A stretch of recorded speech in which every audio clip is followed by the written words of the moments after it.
বন্দে মাতরমের মর্যাদা রক্ষায় কড়া কেন্দ্র, অবমাননা গানে বাধা এবার শাস্তিযোগ্য অপরাধ। কথা বলবো, মৈত্রী ভট্টাচার্য রয়েছেন সঙ্গে। মৈত্রী। রুমিনা, একেবারেই দেখো, আগামী দিনে যে বাদল অধিবেশন শুরু হতে চলেছে 20শে জুলাই, অর্থাৎ আগামী সোমবার থেকে, সেখানে একটি নতুন বিল ইন্ট্রোডিউস করতে চলেছে কেন্দ্র। সেটাকে বলা হচ্ছে the prevention of insult to national honour amendment bill, যেটা কেন্দ্রীয় মন্ত্রিসভায় এর আগেই পাশ করা হয়েছিল। এবার সেটা সংসদে পেশ করতে চলেছে। সেই বিল কি বলছে যে বন্দে মাতরমের গাওয়ার ক্ষেত্রে কোন রকমের অসম্মান হলে কিংবা বন্দে মাতরম গাওয়ার ক্ষেত্রে কোন রকম বাধা দেওয়া হলে সেটা পানিশেবল অফেন্স হবে।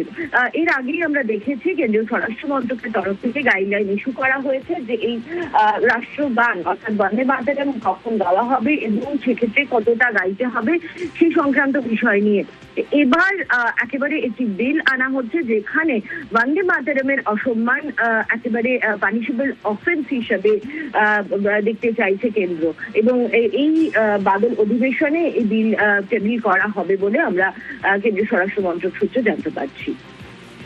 ওকে।